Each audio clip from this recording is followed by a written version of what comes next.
Barça का Celta विगो के against ला रेमोंतादा देखने के बाद आज मैंने 2 मैचेस देखे। अब मैं रात के 3:50 को ये मैं वीडियो बना रहा हूँ।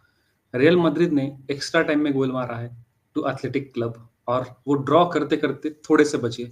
वरना भाई आज तो ऑफिशियली लीग डिसाइड ही हो जाता और बारसा के पल्ले में लीग पड़ जाती। दूसरी बात, इंटर मिलान वर्सेस बोलोग्ना का मैच मैंने देखा, जिसमें ओर्सोलिनी जो बोलोग्ना के प्लेयर है, उन्होंने मारा है गोल against Inter Milan and literally भाई इंटर मिलान अवे खेल रहे थे। हो सकता है अवे की वजह से उनको प्रेशर में खेलना पड़ा है, फिर व्हाटएवर जो भी रीजन है, लेकिन सिर्फ एक शॉट ऑन द टारगेट और सिर्फ 8 टोटल शॉट है इंटर मिलान के अगेंस्ट बोलोग्ना। और आप रियल मैड्रिड का भी फॉर्म देखते हैं या फिर आप इंटर मिलान का भी फॉर्म देखते हैं, जिनके अगेंस्ट हम आने वाले 3 मैचेस में हम 2 मैचेस उनके अगेंस्ट खेलने वाले हैं। क्योंकि हमारा नेक्स्ट मैच जो होगा वो 23 को वो अगेंस्ट मैलोर्का होगा। फिर उसके बाद 26 को हम कोपा देल रे का फाइनल खेलेंगे। We are just 90 minutes away from the first trophy of the season, Copa del Rey का जो ट्रॉफी है। एंड देन उसके बाद फिर 30th ऑफ अप्रैल को हम लोग अगेंस्ट इंटर मिलान खेलने वाले हैं होम पर।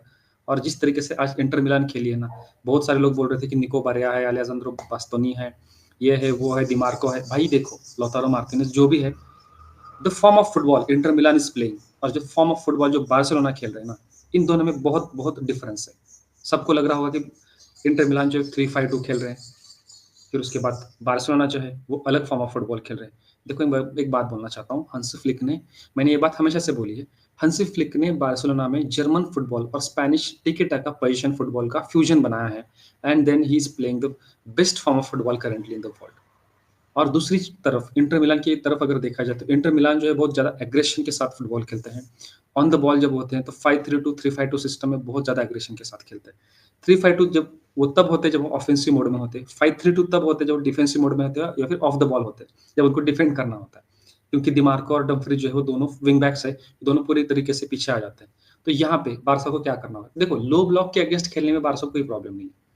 हमने सेल्ता विगो का डिफेंस तोड़ा, हालाँकि हम उतना उस लेवल तक नहीं तोड़ पाए, हम लोग लमीन यमाल के ऊपर ज़्यादा निर्भर रहे हैं।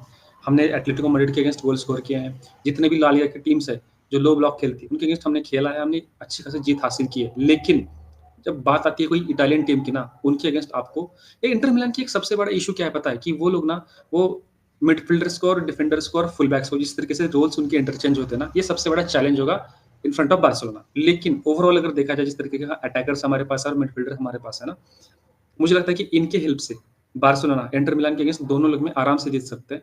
और मेरा एक ऐसा एक्सपेक्टेशन है फ्रॉम बार्सिलोना कि अगर आपको एक कंफर्टेबल जीत अगर आप हासिल करते हैं in first leg with 4+ goals difference, है ना? अगर इंटर मिलान एक भी गोल स्कोर कर रहे हैं ना आपके होम स्टेडियम में आके बार्सिलोना में, तो आपको कम से कम 5 गोल्स स्कोर करने हैं। क्योंकि 4 या फिर 4+ गोल्स का जब आपके पास एडवांटेज होगा, तो आप सेकंड लेग में आप एक क्या बोलते हैं, एक रिलैक्स एटीट्यूड के साथ जाओगे, जिसके चलते आपको परफॉर्मेंस के लिए कोई ज़्यादा मशक्कत ना करनी पड़े। और अगर आप एक सिंपल काइंड ऑफ फुटबॉल भी अगर खेलते हैं और अगर आसान से अगर वहाँ पे एक ड्रॉ या फिर कोई नॉर्मल सी नैरो विन भी अगर आप हासिल करते हैं in second leg in San Siro, तो मुझे लगता है कि ये बहुत ज़्यादा हेल्पफुल होगा फॉर बार्सिलोना।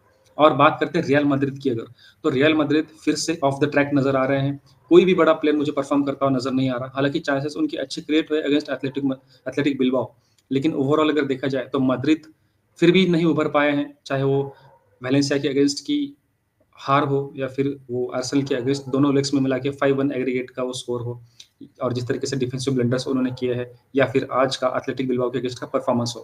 क्योंकि एथलेटिक बिल्बाओ के अगेंस्ट भी उन्होंने जो एक्स्ट्रा गोल मारा है, एक्स्ट्रा टाइम में गोल मारा है, वो फेदे वाल्वर्दे ने स्कोर किया है ना। उनके अटैकिंग मिडफील्डर्स कुछ कर पा रहे हैं।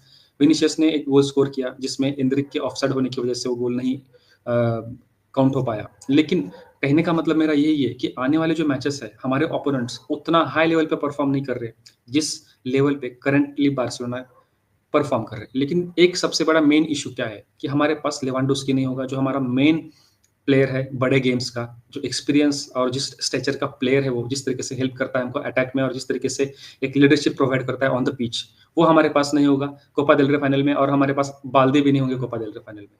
लेकिन जिस तरीके से प्लेयर्स के रिकवरी होने का जो रेट है वो इतना फास्ट है अंडर हांसी फ्लिक और उसका जो मेडिकल स्टाफ है, मुझे लग रहा है कि इंटर मिलान के अगेंस्ट फर्स्ट लेग में होम पे, एटलीस्ट सेकंड लेग में थोड़ा बहुत तो गेम टाइम बाल्दे को भी दिया जाएगा और लेवांडोव्स्की को भी दिया जाएगा, और वो जल्दी ही इंजरी से ठीक होकर वापस आने की एक मुझे होप है। और इसके चलते ऐसा मुझे लग रहा है कि आने वाले मैचेस में कोपा डेल रे फाइनल हो या फिर इंटर मिलान के अगेंस्ट दोनों लेग्स हो, यहाँ पे बार्सिलोना को इनके अगेंस्ट जीतने में कोई प्रॉब्लम नहीं होना चाहिए। सो फार अभी तक सीज़न बहुत अच्छा रहा है बार्सा का और हम यही एक्सपेक्ट करते रहेंगे कि बार्सा ऐसे ही खेलते रहे और लीग अपने नाम करे, कोपा डेल रे अपने नाम करे एंड यूसीएल के सेमीज़ में अच्छे से परफॉर्म करके फाइनल में पहुँच जाए। उम्मीद तो यही है, लेकिन अभी तक के सीज़न को देखते हुए as a realistic culer, as a realistic Barca fan मैं यही कहना चाहता हूँ आप सब लोगों को, भाई देखो बार्सा कितना भी एक एंड प्रोडक्ट में कितना आपके सामने ट्रॉफीज़ रखती है, ये मैटर नहीं करता। मुझे लग रहा है कि बार्सिलोना का अभी तक का सीज़न जो मेंटालिटी चेंज हुई है, प्लेयर्स की जो फिजिकलिटी चेंज हुई है, जिसके चलते एक प्लेयर्स ला रिमोंटाडा एक्चुअल जिसे कहते हैं, जिस तरीके से कमबैक करना होता है, वो मेंटालिटी जिस तरीके से रखनी है, वो हमको दिखाई दे रहा है। क्योंकि 60 टू 65 मिनट्स के बाद हमारा जो गेम था वो पूरा डेड हो रहा था अंडर ज़ावी। यहाँ पे बहुत बड़ा एक शिफ्ट हुआ है मेंटालिटी में प्लेयर्स के। इसके चलते हमको आने वाले टाइम में हम ट्रॉफीज़ जैसे कि अभी एक्सपेक्ट कर भी रहे हैं और हम हर एक कॉम्पिटिशन में अलाइव है और आने वाले सीज़न में भी हम और बहुत सारे ट्रॉफीज़ एक्सपेक्ट कर सकते हैं फ्रॉम हंसी फ्लिक एंड द स्क्वाड।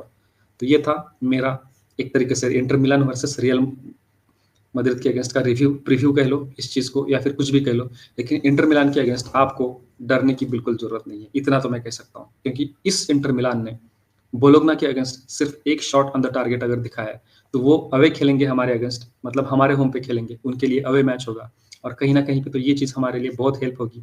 और जिस तरीके से हमारा अटैक बिल्ड होता है, जिस तरीके से हमारे मिडफील्डर स्टेबिलिटी प्रोवाइड करते हैं और जिस तरीके का हमारा बहुत ही ज़्यादा स्ट्रॉन्ग डिफेंस है, ये मुझे लग रहा है कि ये बहुत बड़ी होप दे रहा है एंड हमारे प्लेयर्स बिल्कुल अच्छे परफॉर्म करेंगे, यही मैं उम्मीद करता हूँ। होप आपको ये वीडियो अच्छा लगा होगा, अगर अच्छा लगा तो सब्सक्राइब कर दीजिए, लाइक कर मिलते हैं जल्द ही नेक्स्ट वीडियो में, तब तक के लिए विस्का एल बारसा।